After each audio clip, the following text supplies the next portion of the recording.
छोटे से कस्बे नंदगांव में एक बच्चा रहता था। नाम था राघव। उम्र कोई 13 साल रही होगी। पिता एक छोटी सी मिठाई की दुकान चलाते थे और माँ घर के कामों में लगी रहती थी। घर की हालत अच्छी नहीं थी, लेकिन राघव का मन बहुत बड़ा था, सच्चाई और मेहनत में अडिग। राघव पढ़ाई में अच्छा था, पर कभी कभी फीस भरने के लिए पिता को कर्ज भी लेना पड़ता था। इसके बावजूद उसने कभी शिकायत नहीं की। वह जानता था कि उसके माता पिता उसकी पढ़ाई के लिए कितनी मेहनत कर रहे हैं। एक दिन की बात है। स्कूल से लौटते समय राघव को रास्ते में एक काला थैला पड़ा मिला। उसने सोचा कोई कुछ गिरा गया होगा। उसने झांक कर देखा, थैले में रुपए थे। 1000 नहीं, लाखों रुपए। उसकी सांसें तेज हो गईं। साथ ही थैले में कुछ कागजात और एक विजिटिंग कार्ड भी पड़ा था। उस पर लिखा था, विनय मेहरा, जनरल स्टोर मालिक, मुख्य बाजार। राघव के मन में हलचल मच गई। वह थैला लेकर घर पहुंचा और माँ को दिखाया। माँ ने चिंता से पूछा, कहीं किसी ने देख लिया तो लोग क्या कहेंगे? बेटा, ये बड़ी जिम्मेदारी है, राघव ने कहा। माँ, यह किसी की मेहनत की कमाई है, मुझे वापस लौटानी ही है। पिता बोले, पर बेटा, लाखों रुपए हैं।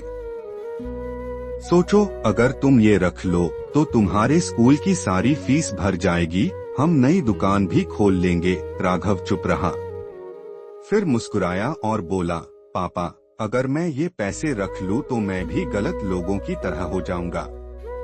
आपने ही तो सिखाया है, जो सही हो वही करना चाहिए, चाहे रास्ता कितना भी मुश्किल क्यों न हो। पिता की आंखें भर आईं।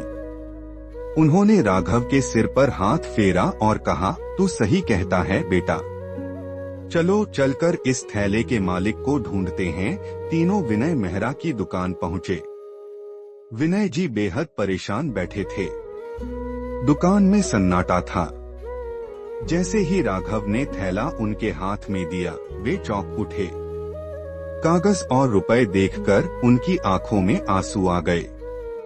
उन्होंने थैला कसकर सीने से लगाया और कहा, बेटा, ये तो मेरी महीने की दुकान की कमाई थी। अगर ये खो जाता तो मैं कर्ज में डूब जाता। उन्होंने राघव से पूछा, तुम्हारा नाम क्या है? राघव बोला, राघव शर्मा। विनय जी ने जेब से 1000 रुपए निकालकर कहा, इसे रख लो बेटा, तुमने बहुत नेक काम किया है। राघव ने विनम्रता से हाथ जोड़ लिए, नहीं अंकल, मुझे पैसे नहीं चाहिए, मुझे सिर्फ चैन चाहिए कि मैंने किसी का नुकसान नहीं होने दिया। दुकान में खामोशी छा गई। विनय जी के चेहरे पर भावनाओं की बाढ़ आ गई। उन्होंने राघव को गले लगा लिया और बोले, तुम आजकल के बच्चों से अलग हो। तुम्हारे जैसे लोग ही समाज में उम्मीद जगाते हैं। मैं चाहता हूं कि तुम अपनी पढ़ाई पूरी करो, आगे चलकर बड़ा अफसर बनो। कुछ दिनों बाद राघव के स्कूल में सभा बुलाई गई। स्कूल के प्रिंसिपल ने मंच पर राघव को बुलाया और उसकी ईमानदारी की कहानी सबको बताई। सभी तालियां बजा रहे थे। राघव थोड़ा शर्मिंदा सा हो गया, लेकिन उसकी आंखों में चमक थी, आत्मसम्मान की। विनय जी ने वहां आकर सबके सामने घोषणा की, मैं राघव की आगे की पढ़ाई की जिम्मेदारी लेता हूं। यह लड़का सिर्फ ईमानदार नहीं, एक आदर्श है हमारे लिए। समय बीता। राघव ने मेहनत से पढ़ाई की, छात्रवृत्तियां जीती और एक दिन प्रशासनिक सेवा में चयनित हुआ। वह IAS अधिकारी बना। जब उसने पहली पोस्टिंग पर चार्ज लिया तो उसी कस्बे के स्कूल में गया जहां से उसका सफर शुरू हुआ था।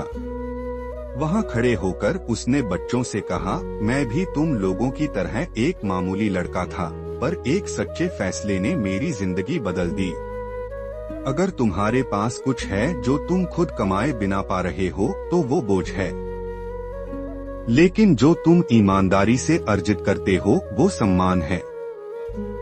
कभी उस सम्मान को मत खोना।